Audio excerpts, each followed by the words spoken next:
accepté qu'il n'en était rien.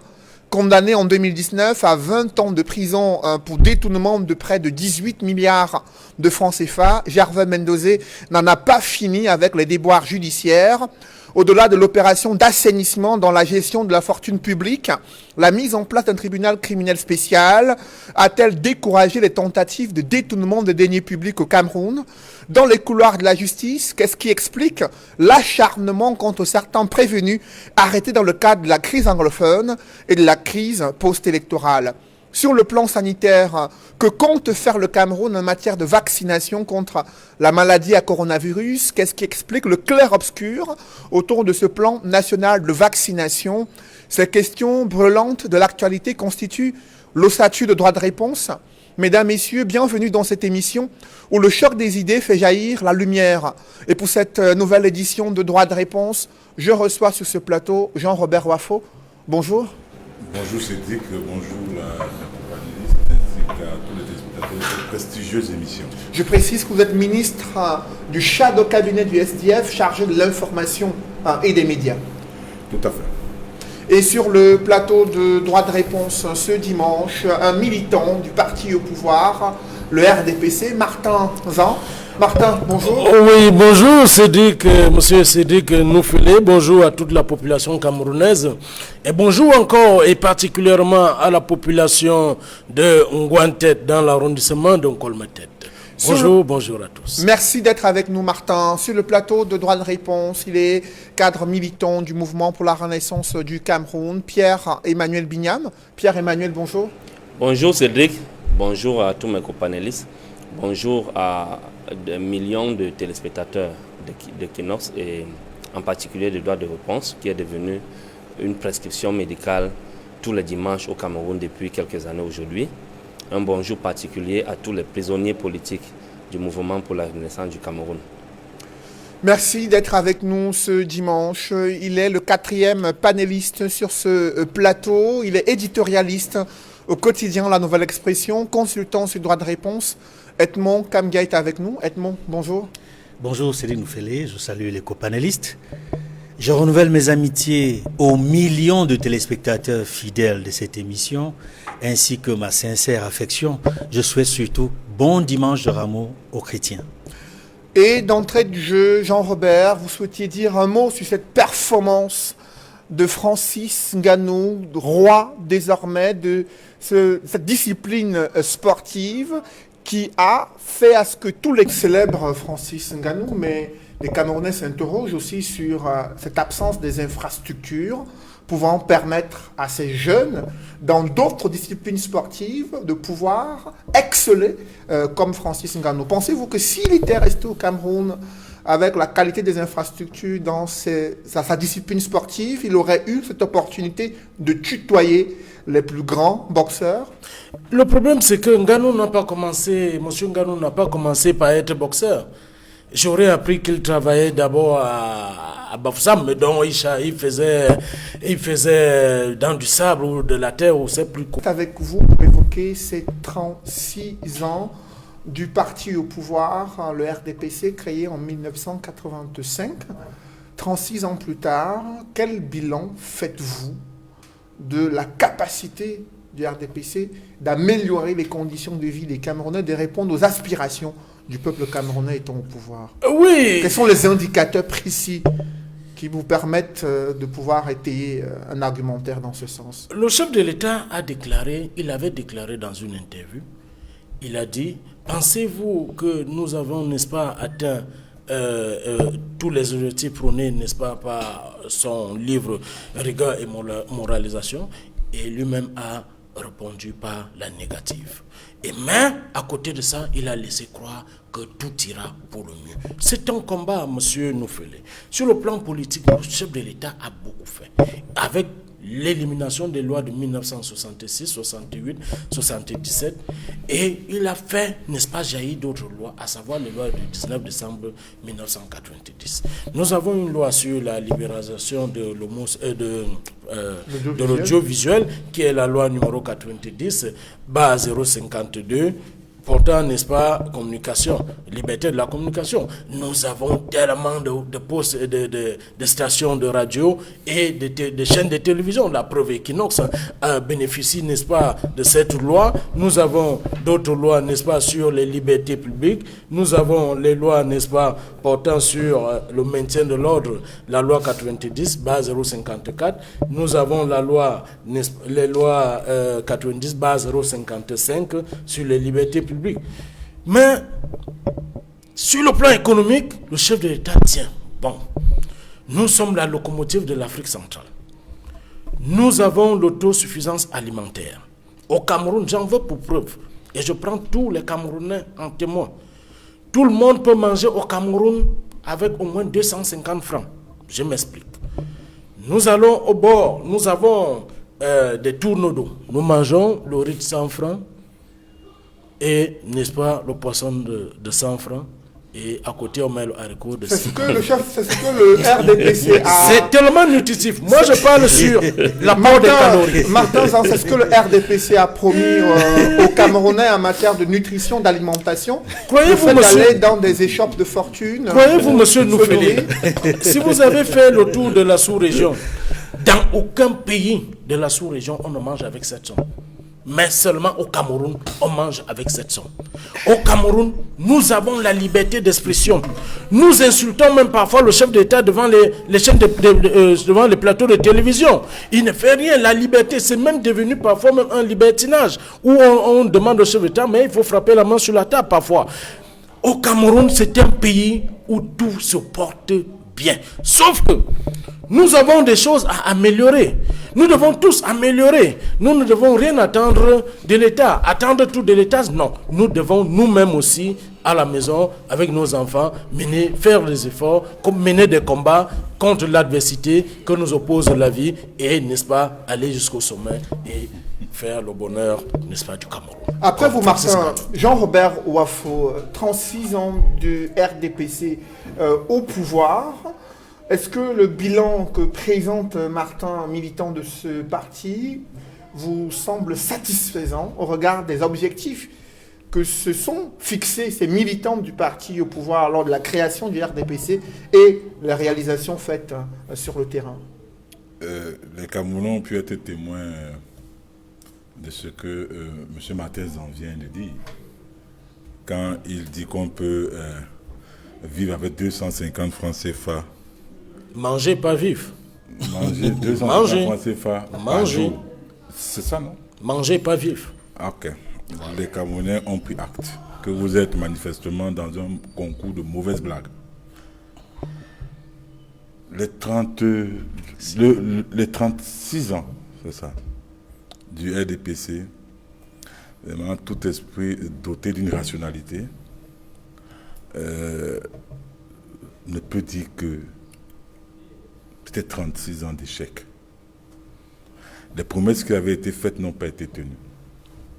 Parce que voyez-vous, aujourd'hui, quand on prend les indicateurs sociaux, aujourd'hui au Cameroun, nous avons un SMIC à 36 200 francs CFA le mois. Dites-moi bien comment on peut vivre avec 36 200 francs le mois. Nous avons un taux de pauvreté de 40%. Ça, c'est les chiffres de l'Institut national de la statistique, dans les chiffres officiels. C'est-à-dire que nous sommes 25 millions, puisque les gens parlent même de 30 millions. Quand c'est 40%, ça veut dire qu'il y a 12 millions de Camerounais qui vivent à moins de 500 francs CFA par jour. L'économie, aujourd'hui, est pratiquement par terre, notamment avec les deux crises. C'est vrai. Non, notamment avec écoutez, Comment est on paie les pratiquement salaires, par terre. J'en veux pour preuve les interventions répétées du président du JICAM, qui est le syndicat des patrons. Oui, les entreprises sont en train de fermer, ont même fermé. Je vais vous poser la question de savoir où est passé. Je vous en prie. Martin, il a la parole. Permettez à Jean-Robert d'aller jusqu'au bout. Je vais vous poser la question de savoir où est passé le Fonader, la Camchip. Je peux répondre? Je vous en prie. D'accord. C'est pas vous que je parle. Ah, j'ai cru qu'il m'a posé la question. La Camchip, l'ONCPB, l'ex-Régie Fercam, c'est toutes ces entreprises qui ont été bradées parce qu'en réalité, on a assisté à des privatisations braderies. La preuve, c'est quoi? C'est que quand la régie Fécamp a été rachetée par un opérateur privé, sans avoir investi le moindre sou, l'année qui suivait, ils ont réalisé des bénéfices. Ce qui est la preuve de la malgouvernance qui s'était installée dans cette entreprise. Je vais plus loin. Tout à l'heure, on parlait de la diaspora. Le président de la République avait promis qu'il devait avoir de la démocratie au Cameroun. Et il a dit, lors d'une interview à Radio Monte Carlo, qu'il aimerait que les Camerounais retiennent de lui celui qui a apporté la démocratie. Vous avez cité un certain nombre de lois sur les libertés. Et que dit cette loi? Cette loi parle également des manifestations. Nous savons tous qu'il y a des Camerounais qui sont en prison pour avoir juste manifesté, je crois que c'était le 22 septembre, c'était ça? Oui, ils ont manifesté à main nue, ils se retrouvent en prison. Il y a des dirigeants de partis politiques qui se retrouvent en prison. Le président de la République, parlant de la diaspora par exemple, il a promis depuis qu'il devait régulariser leur situation. Jusqu'aujourd'hui, c'est la loi de 68 portant code de la nationalité qui est encore en vigueur. On parlait, n'est-ce pas, tantôt de Francis Ngannou. Je tiens à vous rappeler une chose, c'est quoi? C'est que le simple fait de conserver cette loi portant code de la nationalité exclut de facto des dizaines de millions de Camerounais. Et je suis de ceux qui pensent qu'il faille absolument changer cette loi. Pourquoi? Pour au moins 3 ou 4 raisons. Première raison, l'ancrage, n'est-ce pas, du Cameroun dans le processus actuel et persistant de la mondialisation. La deuxième raison, c'est la situation des familles camerounaises qui vivent un drame insoutenable parce que camerounaises à l'origine, elles ne peuvent pas jouir de leurs droits.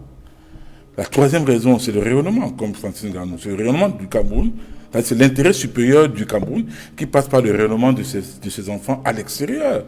Les Samuel Eto'o, les Roger Mila, Francis Ngannou hier, ils ont fait la fierté du Cameroun mieux que ceux qui nous dirigent actuellement. Et quatrième raison, c'est évidemment la motivation de cette diaspora pour intégrer le processus de développement dans notre pays. Sur le plan économique, Monsieur Nzan, vraiment, peut-on dire que notre économie se porte bien? Je vais prendre le problème énergétique. Est-ce que vous savez que la ville du président de la République a fait l'objet d'un délestage durant pratiquement un mois? Pourquoi?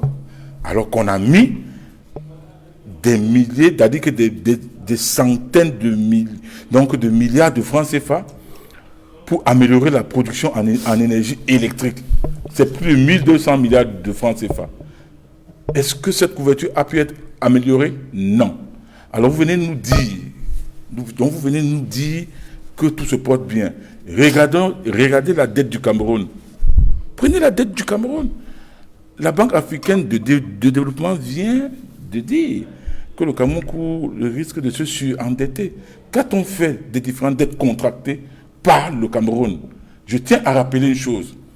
En octobre dernier, mission du FMI est arrivée au Cameroun, à travers avec le ministère des Finances et le ministère de l'économie. Ils ont établi dans leur rapport qu'entre 2009 et 2019, la dette du Cameroun s'est accrue de 4300 milliards de francs CFA. Je dis en 10 ans. 10 ans seulement. Donc 4300 milliards. Il y a eu un problème parce qu'ils ne se sont pas accordés sur un gap de 1000 milliards de francs CFA. Qu'a-t-on fait avec tous ces emprunts? Dites-moi un peu. Donc, un des bilans du RDPC également, c'est d'avoir, n'est-ce pas, sacrifié l'avenir des générations futures. Et pour chuter, donc, d'entrée de jeu, on nous a vanté la paix. Le RDPC a trouvé un Cameroun en paix. Les gens vivaient normalement. Mais le RDPC, donc aujourd'hui, nous présente quoi? Un Cameroun en guerre. Les deux régions du nord-ouest et du sud-ouest sont en guerre. Boko Haram, une insécurité là-bas. Bon, c'est clair que du côté de l'extrême nord et de la Damawa, c'est des terroristes qu'il faut vraiment pourchasser. Parce que rien ne justifie cela. À l'Est, nous avons les rebelles centrafricains qui sont là. Mais prenons le cas du Nord-Ouest et du Sud-Ouest. Pourquoi cette guerre? On va en parler tout Pourquoi à l'heure. cette guerre? Je chute par là. Pourquoi cette guerre? Quel est le bilan de cette guerre? 3000 compatriotes décédés. Plus de 600 000 déplacés internes. Mais vous trouvez ça, l'économie au sol? Mais vous trouvez ça normal? Parce que vous avez refusé d'accéder, n'est-ce pas, aux revendications, je veux dire, aux observations du SIF, qui a dit tel que ça va, il faut un retour au fédéral. Le chairman John Fundi, Il a dit plusieurs fois. il a dit plusieurs fois, et la dernière fois qu'il a dit, Jean-Robert, oui, ça a été c'était au palais des Toudi, quand les Lions avaient gagné la Coupe des Nations au Gabon. Il a été donc invité, il est venu et il a dit publiquement, je viens, c'est pas pour les agapes, mais je viens dire au président de la République, tel que ça va là, ça risque d'exploser dans la région, dans les deux régions. Et le président de la République, après vous, Jean-Robert, Malheureusement, est président national du RDPC depuis sa création, Edmond Kamgia. C'était en 1985. Et dans les premiers discours, il y avait toute une feuille de route annoncée pour rassurer les Camerounais sur la marche du pays, sur les principes de bonne gouvernance qui devaient être appliqués par les militants du RDPC, appelés dans le gouvernement à diriger le pays. Mais quel bilan faites-vous de cette rigueur et moralisation vantée aux Camerounais lors de la création de cette formation politique? D'abord, M. Nufele, je voudrais m'offusquer de ce que j'ai entendu tout à l'heure. J'entends M. Martin Zan clamer avec fierté non seulement que le Cameroun se porte bien, mais également que les Camerounais peuvent se permettre, avec fierté, tel qu'il l'a dit avec tant d'enthousiasme, de consommer un repas par jour de 250 francs CFA. J'ai dit c'est très grave. C'est le monde entier qui nous regarde. C'est toute l'Afrique. Ce sont les 5 continents qui nous regardent à Mondovision, M. Zan. Ce n'est pas une bonne image du RDPC et du pouvoir que vous donnez du Cameroun à l'extérieur. Et la manière dont vous le présentez, avec tant de fierté, démontre que vous n'êtes pas conscient de la gravité de ce que vous dites.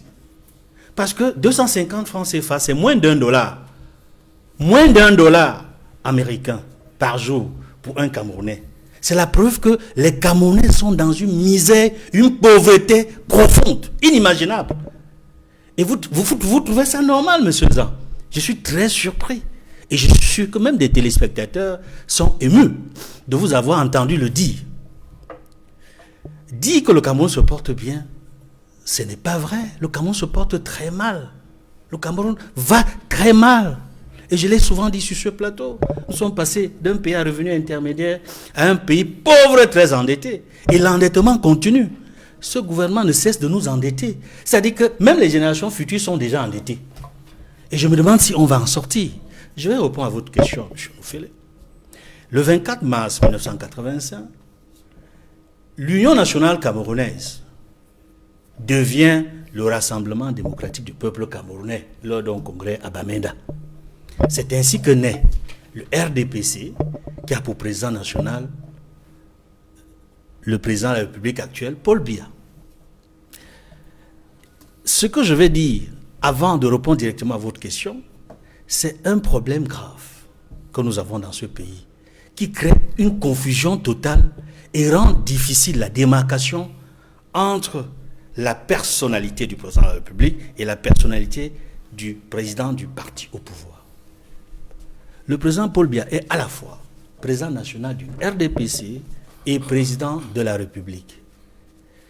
Et c'est à partir de là que nous avons ce qu'on peut affirmer comme étant le parti-État.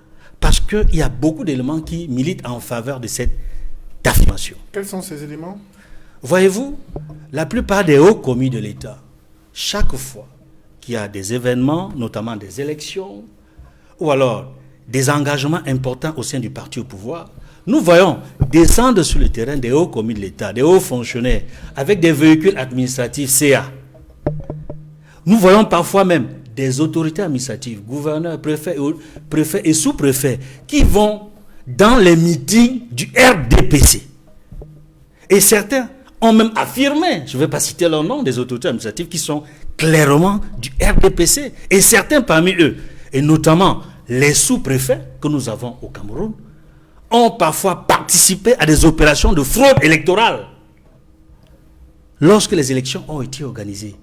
Donc, il y a ça, c'est aux commis de l'État qui, parce qu'ils ont peur pour leur carrière, sont contraints de travailler non seulement pour l'État, mais pour le parti au pouvoir. Il y a les véhicules administratifs de l'État qui sont utilisés avec le carburant de l'État pour le RDPC.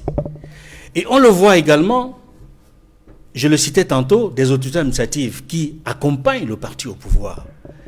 Et in fine, nous avons une situation très compliquée qui fait en sorte que le parti au pouvoir n'arrive pas à se démarquer sur le protocole de l'État avec l'État. Je m'explique. Lorsque le président de la République veut faire un déplacement à l'extérieur, observez le protocole de l'État. Il y a le secrétaire général du comité central qui est toujours présent, qui occupe une place prépondérante. Certes, il a été vice-président, vice-premier ministre à un certain moment donné de la République, mais que vient-il faire, le secrétaire général du comité central, dans le protocole de l'État, chaque fois que le chef de l'État se prépare à se déplacer pour l'étranger et lorsqu'il revient? On pourrait penser que nous sommes dans une situation officielle de parti-État, mais je sais qu'au sein du RDPC comme au sein de l'État, les autorités ont toujours démenti que le Cameroun n'est pas un parti-État, que le RDPC n'est pas dans une situation de fusion avec le pouvoir. Mais ça, ce sont les éléments qui démontrent à suffisance que nous sommes dans une situation réelle de parti-État. Et je tenais à le dire pour montrer d'où vient l'échec de la politique que mène le président de la République depuis la naissance du RDPC, le 24 mars 1985 à Bamenda. Voyez-vous, il avait, à partir du lancement du RDPC, décidé que désormais c'est la rigueur et la moralisation. Désormais c'est la rigueur et la moralisation. Et vous avez pu constater, qu'il y avait également la justice sociale, la libéralisation politique, la libéralisation économique. Tout à l'heure, un panéliste a évoqué quelques aspects de l'échec de la libéralisation économique à travers des sociétés d'État, y compris des missions de développement de l'État qui ont fait faillite, ou alors des privatisations qui ont fait l'objet de braderies. Et plus grave, des sociétés d'État faisant partie des sociétés névralgiques, notamment des secteurs vitaux comme l'énergie, comme l'eau, qui ont été privatisés et dont on a vu le résultat en termes de bilan. Je vais rester sur la rigueur et la moralisation pour dire que Paul Biya n'a pas réussi à faire appliquer très tôt la rigueur et la moralisation au sein de ces différents gouvernements, parce qu'il n'a pas écouté la presse camerounaise, notamment la presse privée. Lorsque la presse privée a régulièrement, au début des années 80, jusque dans les années 90, rappelé qu'il y a quelque chose qui ne va pas, qu'il y a des détournements massifs, qu'il y a la gabégie, c'est Paul Biya lui-même qui avait dit où sont les preuves. Et on a constaté qu'après cette déclaration, qu'il y a eu beaucoup de malversations, beaucoup de détournements, et le temps de réagir avec l'opération d'assainissement, opération épervier, assainissement des finances publiques, il était trop tard. Le Cameroun a perdu beaucoup de milliards, beaucoup d'argent, parce que Paul Biya n'a pas réussi à appliquer la rigueur et la moralisation. Maintenant, sur la justice sociale, qui était l'un des piliers, n'est-ce pas, de la politique, de la vision imprégnée par le président national du RDPC, on se rend compte que même au niveau de la justice sociale, ça ne va pas. C'est la discrimination totale. C'est le tribalisme. Les jeunes ne sont pas pris en compte. Les femmes ne sont pas prises en compte, y compris au RDPC. Voyez-vous, lors des dernières élections, où au sein du RDPC, nous avons au Cameroun les anciennes communautés urbaines, ils sont 14, qu'on a transformées en mairie de ville. Il n'y a aucune femme, il n'y a aucun jeune. On a vu au niveau des conseils régionaux, aucune femme n'est à la tête d'un conseil régional. Il n'y a pas un jeune. un véritable jeune qui a cumulé assez d'expérience qu'on retrouve au sein des conseils régionaux. Voilà autant d'éléments qui montrent qu'en réalité, le président national du RDPC, qui est également le président de la République, annonce une chose et c'est le contraire qu'on voit sur le terrain. Alors après vous, Pierre-Emmanuel Bignam, quel regard portez-vous sur la gouvernance du RDPC 36 ans après sa création? Ces militants estiment qu'il y a une amélioration circonstancielle des conditions de vie des Camerounais, et Martin Zan a pris un exemple sur le fait qu'au Cameroun, contrairement à ce qui se vit dans d'autres pays d'Afrique centrale, avec 250 francs CFA, les Camerounais peuvent avoir un repas. Alors, une gouvernance qui depuis 1982, 39 ans aujourd'hui, n'arrive pas à assurer la ration alimentaire à sa population, laisse à désirer.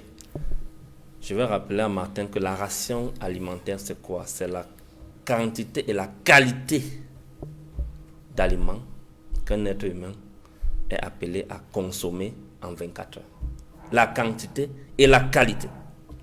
Quelle est la qualité de ces aliments qu'on peut consommer, qui peuvent nous garantir les vitamines, les protéines, les lipides, les glucides et tout, pour être équilibré avec 250 francs. À un moment donné, le régime de Paul Biya se moque de la gueule des Camerounais.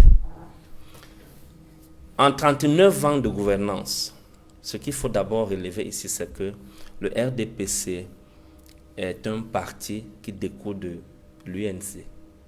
L'UNC qui était le parti unique.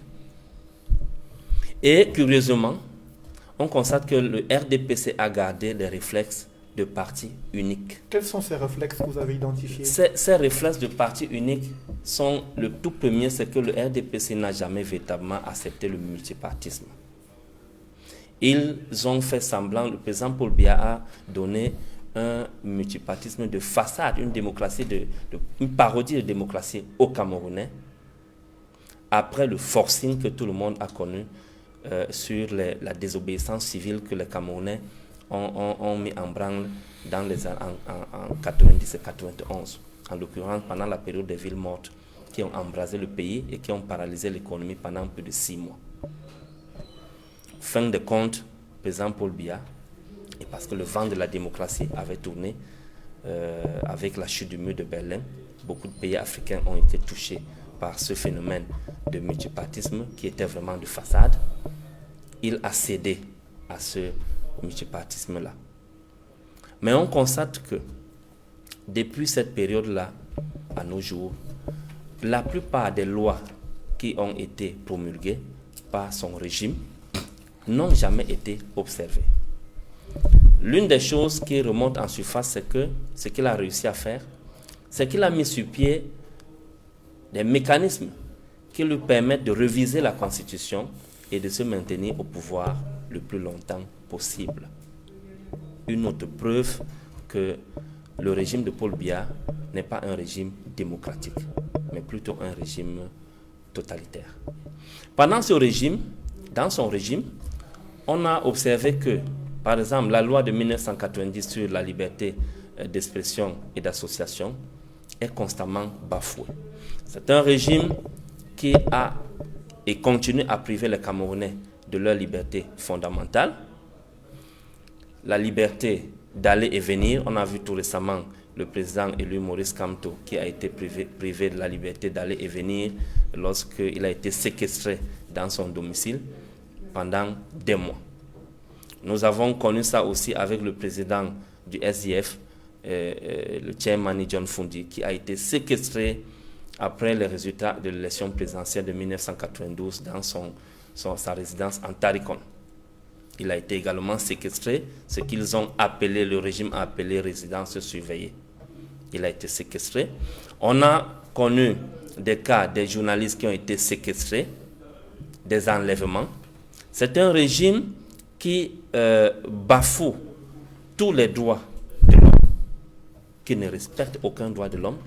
On a vu des enlèvements pendant ce régime, on a vu des assassinats des prêtres, des prélats, on a vu des assassinats des journalistes, On a vu des emprisonnements à l'emporte-pièce des leaders politiques et de leurs militants qui ont manifesté pacifiquement pendant ce régime, que ce soit en 1992 avec le SDF et les forces de la coalition, et que ce soit après le 2018 avec le MRC et ses partenaires, ses alliés.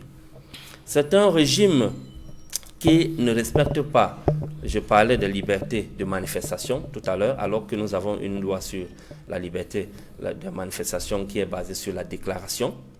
C'est un régime qui, selon les dernières statistiques, partant du SDF au MRC et les autres partis de l'opposition, ce régime est déjà à plus de 70% de rejet des demandes d'autorisation de manifestation publique à l'opposition. Donc, c'est un régime qui a présenté une démocratie de façade, mais qui en réalité demeure une véritable dictature.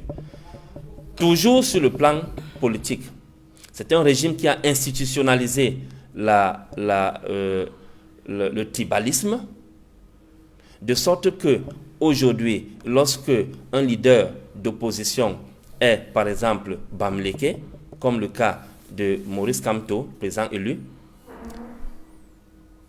le tribalisme que le régime a institutionnalisé amène l'opinion publique à penser que c'est un leader politique régional. Et donc, s'il est candidat à l'élection présidentielle, il est un candidat régional. Mais le gouvernement a criminalisé le tribalisme à travers une loi qui a été adoptée il y a quelques mois pour justement mettre un terme à ces propos tribalistes qui peuvent être tenus par des responsables de partis ou des journalistes ou des personnalités dans l'espace public. Est-ce qu'à travers cette loi contre le tribalisme, le gouvernement ne montre pas sa volonté de lutter contre ce fléau? C'est toujours des parodies, c'est toujours des messages qui viennent montrer un visage qui n'est pas réel du régime de Paul Biya, parce que nous avons connu des situations où il y a eu des émeutes dans le sud.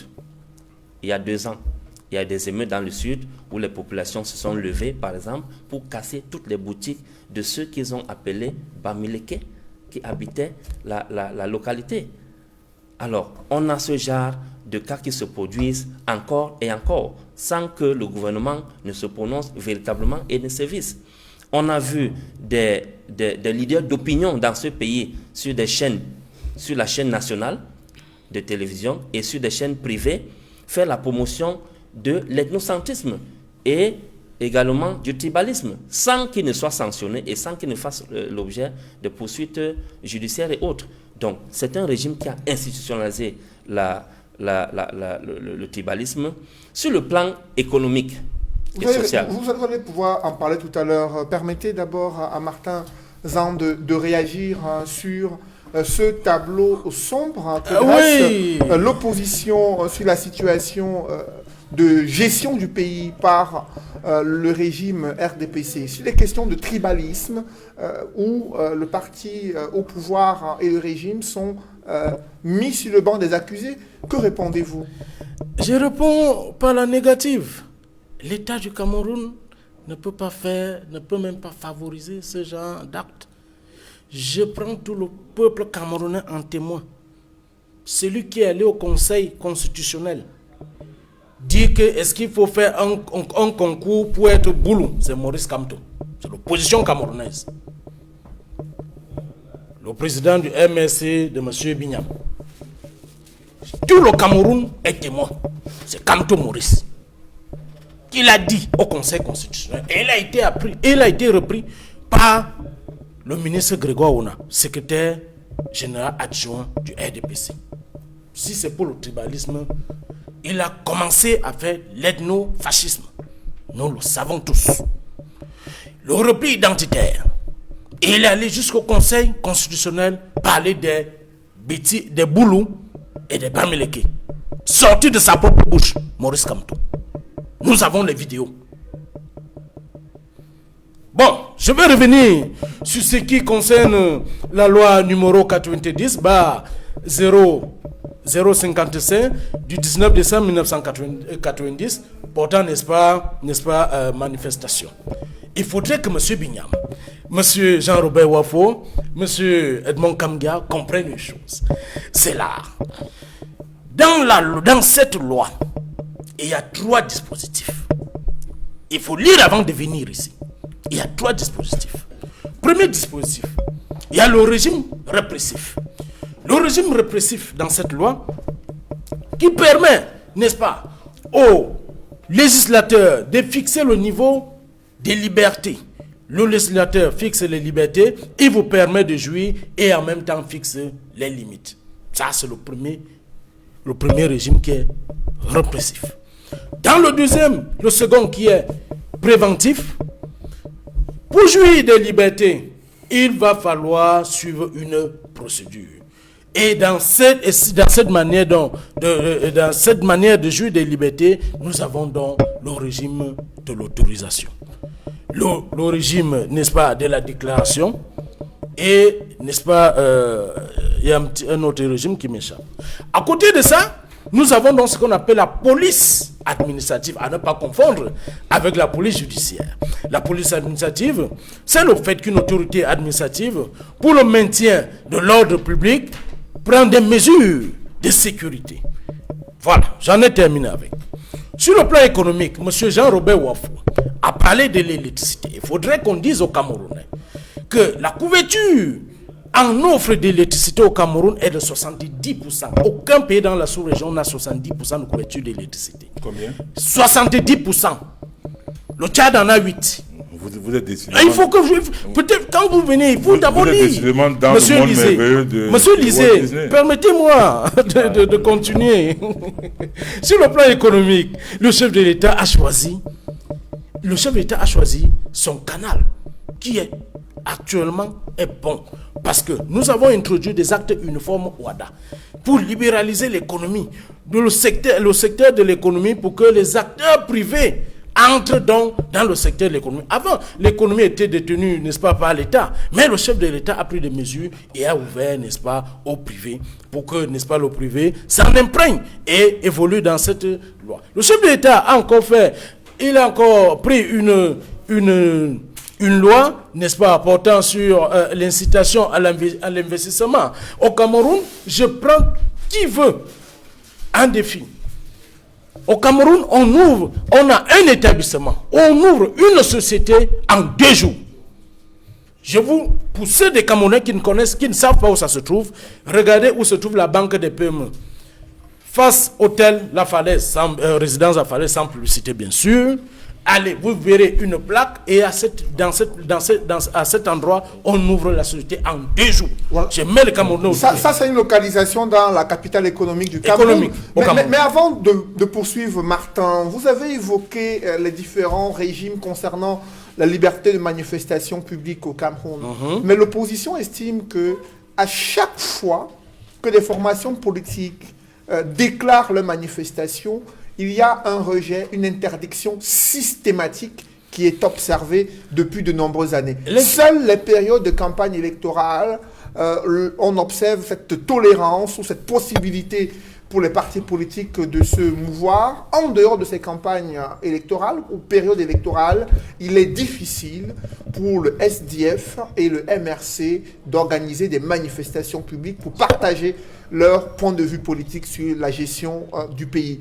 Comment expliquer une telle situation? Monsieur Cédric Noufélé. Pourtant, le RDPC, lui, organise à tout vent ces manifestations sans la moindre difficulté. Vous voyez, monsieur Cédric Noufélé, les partis d'opposition au Cameroun ont érigé ce qu'on appelle la délinquance politique. C'est de ça que repriment, n'est-ce pas, les autorités administratives. L'opposition camerounaise a jeter la politique dans la rue. La politique se trouve maintenant dans les beignetariats, dans les haricotariats et dans les bouilletariats, excusez-moi, c'est du néologisme, c'est du français. On appelle figure de style appelée néologisme. Je vous piégeais bien sûr, monsieur Jean-Robert, je croyais que vous ne connaissez pas. Je le savais bien, que vous allez réagir, parce que vous ne connaissez pas. Bon, alors, si, n'est-ce pas, on interdit les réunions ou alors les manifestations de certains partis d'opposition, c'est parce qu'en réalité, ils ne savent pas. Et il y a quelque chose, dès lors que vous déposez votre déclaration, on va investiguer. On va mettre en mouvement les acteurs des renseignements généraux qui vont, n'est-ce pas, nous dire ce que vous voulez véritablement faire. Et dès lors que l'autorité administrative a, n'est-ce pas, ces informations, on va interdire, n'est-ce pas, la manifestation. Il est clair. Monsieur Cédric Nofélé, si on revient, n'est-ce pas, sur la dette du Cameroun, il faudrait que je dise à monsieur Jean-Robert Wafo, à monsieur Bignam et à monsieur Edmond Kamgia que la dette du Cameroun est soutenable. Qu'est-ce qu'on appelle la soutenabilité de la dette? La malchance que vous avez, c'est que j'ai aussi fait sciences économiques. Alors, la soutenabilité de la dette, c'est le fait qu'un pays soit toujours en permanence de contracter une dette sans dépasser un certain seuil. Un seuil que l'on fixe à ce pays. Voilà. Et maintenant, dans la CEMAC, la sous-région CEMAC, l'ensemble de tous les pays, la dette est de 40%. Au Cameroun, elle est moins de 30%. On maintient l'eau. Et en France, il faut que je vous rappelle, à titre de droit comparé, en France, c'est 117%. Vous qui croyez que le bonheur se trouve de l'autre côté. Aux États-Unis, les États-Unis, ce sont les pays les plus endettés, le pays le plus endetté de la planète Terre. Mais dans ces pays que vous citez, Martin, on voit le niveau de développement économique et social et l'utilisation de cet endettement qui est injecté dans la société. Au Cameroun, la BAD, la Banque africaine de développement, estime que le Cameroun est dans le top 7 des pays les plus endettés auprès de la Chine et s'inquiète de l'accélération de l'endettement du Cameroun.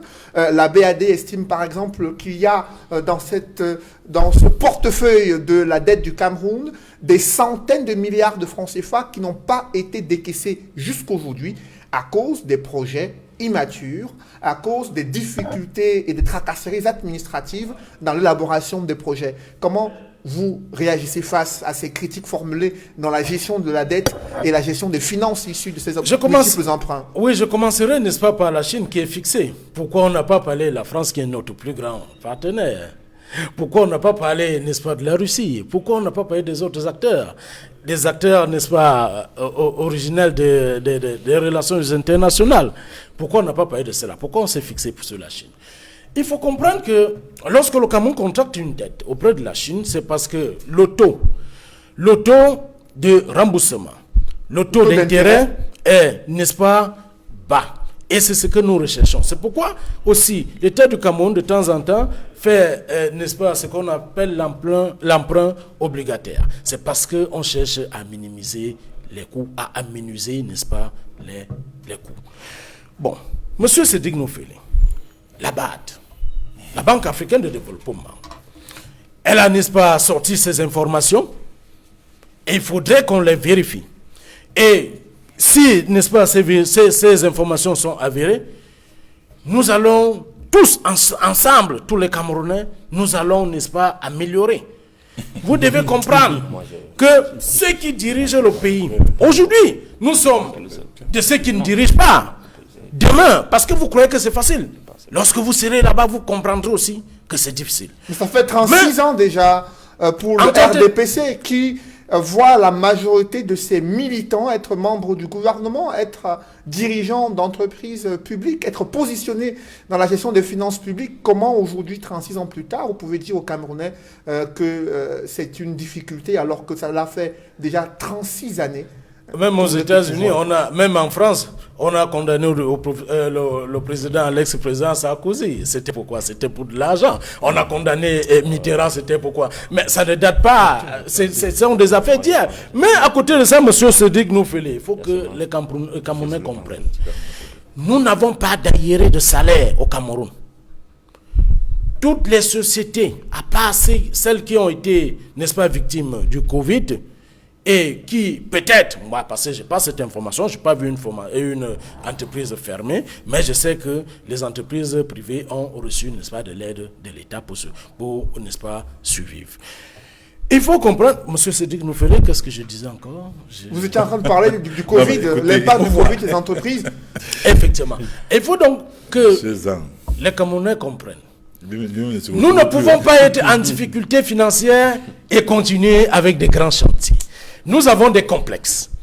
Il faudrait qu'on nous explique ce que c'est qu'un complexe. Non, je vous en prie. Voilà, vous avez dressé le tableau économique. Mais c'est ce que nous faisons. Qu'il faut être optimiste. Regardez la nomenclature des routes au Cameroun. Les routes régionales, les routes départementales, les routes des d'arrondissement. Est-ce qu'il y avait ça avant? Le chef de l'État a amélioré. Le nombre de kilomètres de routes bitumées au Cameroun est assez avancé. Le nombre de kilomètres de routes non bitumées est encore assez avancé. Nous, c'est une construction, elle est progressive. Ne pensez pas que d'un coup. Et n'oubliez pas une chose. Nous sommes à 60 ans d'indépendance. Lorsque vous prenez toujours des anciennes démocraties qui ont 2000 ans d'existence, qui ont commencé depuis avant nous, pour comparer à 60 ans. Et il faut faire très attention. Je crois que le chef d'État l'avait même déjà... 60 ans après l'indépendance et 36 ans du RDPC au pouvoir, Jean-Robert Ouafo, les éléments que présente Martin Zang pour vous sont-ils plausibles? Et peuvent-ils justifier la situation actuelle du pays? Non, mais lui-même ne croit pas en ce qu'il dit. La preuve, c'est qu'il s'est égaré à un moment donné, au point de vous demander de reposer la question. Non, mais monsieur Zang, il faut être sérieux. Il faut être sérieux. Quand vous parlez de la soutenabilité de la dette, vous vous basez sur le ratio dette sur PIB. Quel est le PIB du Cameroun? Ce PIB est flou et évanescent. Est-on déjà allé recenser les agriculteurs ou alors, je ne sais pas, les éleveurs dans les coins et recoins du pays? Non. Et je vais vous dire, l'essentiel, ce n'est pas de s'endetter. Mais l'essentiel, c'est la qualité de la dette. Pouvez-vous me citer un seul projet au Cameroun qui a fait l'objet d'un emprunt, qui a été remboursé et dont les plus-values ont permis de dégager, donc de faire d'autres investissements? Nous avons les routes, il y a le péage routier. C'est un exemple. Vous m'avez posé une question, je vous réponds. Écoutez, Il y a le péage routier. péage nous avons ici? Péage routier. Vous avez parlé des routes. Tout le Nous monde avons a vu le la route péage Babadjou, routier. Babadjou Centre. Nous Tout le monde a avons vu le la route. péage Je vous en routier. prie, Martin, il a la parole. Hein. Il me pose aussi en même temps des questions. Permettez qu'il puisse réagir, qu'il s'exprime pour qu'on La route comprenne bien Babadjou Santa, c'est l'autoroute pour vous. Ah mais oui. Et puis on a vu ce qui est arrivé là, n'est-ce pas, au cours de cette semaine. C'est ce que vous appelez route. Vous payez vos impôts. Et puis je vais dire une chose. croyez que Donc les fabrique Camerounais l'argent? ne payent pas les impôts. Ok. Je vais dire, quand je vous parle de la dette, montrez-moi un seul. Un seul. Je vous parle Qui des a fait routes. l'objet d'un Je vous emprunt, parle des routes. qui a été remboursé, qui a pu dégager des plus-values qui ont permis d'investir dans d'autres secteurs. Ça n'existe pas. Monsieur Est-ce Zang, que vous êtes au ministère? pour passer l'usine des tracteurs de Bolova, combien ça a coûté? On a contracté des trucs. Il y a eu Où est aussi passé des la secteurs. Sotramas, la société de transformation de manioc de Sang-Mélima, qui avait pour ambition de transformer 120 tonnes de manioc par jour? C'est allé où? Où est passé l'ASPAC, la société des produits agricoles du Cameroun, qui va être logée à Bafan et qui devait disposer d'abattoirs d'une capacité de 2500 poulets par heure et de livraison de 15 millions de poulets par an sur le marché camerounais? C'est où? Ça n'existe pas. Monsieur, à combien se chiffrent les coûts de Mekin, Memvele? Et je vais même plus loin. Memvele, c'était prévu pour une capacité de 216 mégawatts. Ça produit en réalité, alors on parle, c'est-à-dire que 140 mégawatts, et dans les périodes d'étiage, on est à 80 mégawatts. Je prends le cas de Mekin. Lors de l'opération de la mise en eau, les turbines ont explosé, monsieur Zang. Et vous savez ce qu'on a installé là-bas, à Mekin? C'est les turbines de seconde main qui vont produire à terme 5 mégawatts. Prenons Songolou. La plupart des turbines ont explosé. Et c'est l'État. Oui, qui mais a je suis fait désolé, mais, exploser. écoute, mais je vous prends des exemples clairs. Prenons le cas de Lompanga. Une turbine de 30 MW devait être installée pour couvrir toute la région de l'Est. Prenons le barrage de Lac d'eau. Au nord, les turbines sont aux arrêts. Vous avez prévu de prendre les centrales thermiques à Ahala pour aller là-bas. Or, c'est très coûteux en gazole et en huile. Donc, Vous ne pouvez pas nous parler de la dette.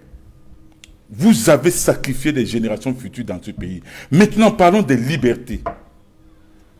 Il y a une liberté dont dépendent toutes les autres libertés. C'est la liberté d'expression. Quand on parle de liberté d'expression, on parle également de liberté de manifester. Le SDF a connu des rejets systématiques, n'est-ce pas, de manifestations publiques, alors que le régime est déclaratif, comme M. Binyam l'a dit. Il n'y a que vous seuls. Il n'y a que vous qui êtes des patriotes. Et je vais même plus loin. Quand vous parlez de ces 3 régimes, ça c'est la loi de 90, le Cameroun a signé, n'est-ce pas, des conventions internationales, des traités qui sont au-dessus de nos que la France a cité, que la France a signé aussi, africaine des droits de l'homme et la même France a réprimé quand vous avez parlé les gilets jaunes. Martin, c'est ça. Martin, je vous en prie, là la parole. La charte africaine des droits de l'homme et des peuples. La CADEC, la charte africaine pour la promotion donc de la démocratie, des droits de l'homme et de la gouvernance. Le pacte international pour les droits civiques et sociaux. Le Cameroun a ratifié tout cela. Vous ne savez pas que c'est la copie de ce qu'on fait en Europe? Notre constitution mentionne que c'est des lois supranationales, donc ils sont au-dessus de nos lois. Et même nos lois disent que le régime est déclaratif. Mais pourquoi il n'y a que le RDP, c'est seul qui manifeste? Je vais encore plus loin. Quand vous parlez, n'est-ce pas, de ce que le Cameroun est bien gouverné? Prenons le cas des salaires fictifs. Est-ce que vous savez, M. Zan, qu'en 20 ans dans ce pays, et la saignée continue. Les salaires fictifs, la saignée continue. Martin qui est là jusqu'au bout pour comprendre. La saignée continue. Je vous rappelle une chose, M. Zan. Entre 87 et 2006, 20 ans, on a siphonné des caisses de l'État 1920 milliards de francs CFA au seul titre des salaires fictifs. Ah, Emmanuel Lebou. Je dis au seul titre, je cherche pas à savoir qui c'est. C'est l'État dans l'ensemble, c'est votre gouvernance. Il dit 1920 milliards de francs CFA. Parce que le ministre Abba, quand le FMI a rencontré les députés du SDF en 2006, ceux-ci leur avaient fait comprendre au plénipotentiaire du FMI que tout ce que vous faites là, ça ne marchera pas si vous ne regardez pas le problème des salaires fictifs. Et le FMI a contraint le Camerounais, dont le Cameroun a assaini le fichier solde. Résultat de course, M. Abba déclare au cours d'une conférence de presse, à la question d'un journaliste qui lui demande où en est-on avec l'assainissement du fichier solde. Vous savez ce qu'il dit? Qu'à mi-parcours, on n'était qu'à mi-parcours, l'État a pu économiser 8 milliards de francs CFA par mois, parce que la masse avait passé de 36 milliards à 28 milliards. 8 milliards par mois, en un an, ça fait combien? Ça fait 96 milliards. En 20 ans, ça fait 1920 milliards. C'est-à-dire qui est au-dessus, qui est supérieur aux 1420 milliards de francs CFA que le Cameroun, qu'on a accordé au Cameroun à la faveur de l'atteinte du point d'achèvement. Donc, il suffisait tout simplement de boucher la vanne, donc de supprimer la vanne des salaires fictifs, et le Cameroun n'allait pas subir les affres que le FMI a imposés. Vous parlez de quoi? Regardez les entreprises. Quand on parle de la gouvernance, où est passé le chantier naval et industriel du Cameroun? Parce que vous avez voulu régler donc des comptes à certains de vos propres camarades. C'est-à-dire que la tête de M. Fondidam ne vous plaisait pas et vous l'avez mis en prison. Où est donc passé ce chantier naval aujourd'hui? Où est la Cameco? Où est même la décentralisation? Elle est effective. Si vous n'en savez la pas. décentralisation est donc effective. Je vous donne quelques chiffres. Monsieur Zan, il n'y a pas un président de région. J'ai été conseiller municipal. Il n'y a pas de maire. Il n'y a pas de conseiller municipal. Je vous donne des chiffres. Et il n'y a pas de conseillers municipaux. On n'a pas fait une élection. Monsieur Zan, vous avez parlé durant 30 minutes. D'accord, allez-y. Je prends un exemple. J'ai été un élu. Et je sais ce que c'est. Est-ce qu'il n'y a pas de présidents régionaux? Martin, j'ai porté un combat, d'aller le combat, pour dénoncer la décentralisation. Est-ce que vous savez, monsieur Zan, quand on prend les prélèvements obligatoires au Cameroun, l'État central, y compris les organismes qui lui sont rattachés, concentre 85,5% des prélèvements obligatoires, contre 9,1% aux collectivités territoriales décentralisées. Quand on parle de collectivités territoriales décentralisées, je parle des mairies de ville, je parle des communes d'arrondissement passées à 14 mairies de ville et à 360 communes d'arrondissement. Ça veut dire que quoi? Sur l'argent, sur les prélèvements que l'État collecte, qu'on collecte sur l'ensemble du territoire au Cameroun, il y a sur 1 million de francs, il y a un des seuls concentre 855 000 contre 91 000 n'est-ce pas, aux reste. 374 communes. Mais il faut, Vous parlez des conseils régionaux. Vous devez classer les villes. Vous parlez des conseils régionaux. Je vous en prie, vous parlez des conseils régionaux. La première ville, c'est Yaoundé, la deuxième, c'est Douala, la troisième, c'est Mais vous parlez des conseils régionaux. Vous Vous parlez des conseils régionaux. Martin, je vous en Vous prie. parlez des Ouais, conseils régionaux en dehors de la session de plein droit. Est-ce qu'un seul conseil régional a pu tenir une session jusqu'ici? Non. Pourquoi? Bien au contraire, montrez-moi leur siège. Ces conseils régionaux sont en train de squatter. Nous ne squattons pas, ce sont les bâtiments de l'État. Je vais plus loin. Ce que vous ne comprenez pas, c'est que la décentralisation, Je vais plus loin. Pas Le la dernier, séparation donc, le de dernier l'État bilan avec quinquennal. la collectivité. Le dernier c'est bilan, l'État du Cameroun. le dernier Faites bilan attention. donc quinquennal qui a été rendu public en termes de décentralisation. C'était la période 2010-2015 par le ministre Régnier Emmanuel Sali. Oui. Il a fait comprendre que quand on comprend que l'État a pu transférer aux collectivités territoriales 588 milliards de francs CFA. Ça, c'est ce qu'il a dit. Mais sauf que ça ne représente que 3%, moins de 3% du volume global donc du budget Monsieur de l'État. Jean Dorbert, Ça ne représente rien. Prenons le dernier budget. Vous faites les Le revendications budget des prévaricateurs. Il Ils partent chercher les postes des maires pour faire la prévarication financière. Le Code général des collectivités territoriales décentralisées prévoit que l'État doit transférer 15% aux collectivités territoriales décentralisées. On vous donnera cet argent de manière progressive. Je dis, ça c'est le Code général de 2019. Effectivement. Du 24. À l'heure actuelle, ils ont prévu 7% pour 2021, 7% hypothétique. Mais c'est en fonction des recettes. Vous croyez que l'État la planche à billets? Donc, de façon globale, Monsieur Zan, Vous croyez que l'État ayez a l'humilité de reconnaître votre échec. Et je vais vous poser une dernière question. Oui. Quand vous Je réponds tout de même. quand vous rentrez après une émission, Oui. comment vous regardez vos enfants? Comment vous regardez Très bien. vos Mon fils monsieur à l'heure actuelle. Vous qui êtes en train de défendre mordicus que leur avenir soit hypothéqué. Répondez à cette question. Jean-Robert, après pour Jean-Robert, Edmond Kambia, sur la situation politique du pays. Le RDPC estime que l'opposition manœuvre pour déstabiliser le Cameroun et que les autorités administratives ont la possibilité, à travers la loi, de pouvoir interdire des manifestations s'il y a des risques de troubles à l'ordre public qui se présentent. Est-ce que cela peut expliquer la situation de la liberté d'expression et liberté de réunion au Cameroun sous l'ère du régime RDPC? Je suis toujours très surpris lorsque j'entends ce genre d'arguments fallacieux. Parce que de dire que les partis politiques de l'opposition vont déstabiliser l'État ou la nation, je ne vois même pas un début de preuve de cela. Parce que lorsque les partis politiques de l'opposition font des demandes de manifestation devant les autorités administratives compétentes, notamment les sous-préfets, la majorité de ces demandes n'obtiennent pas une réponse positive.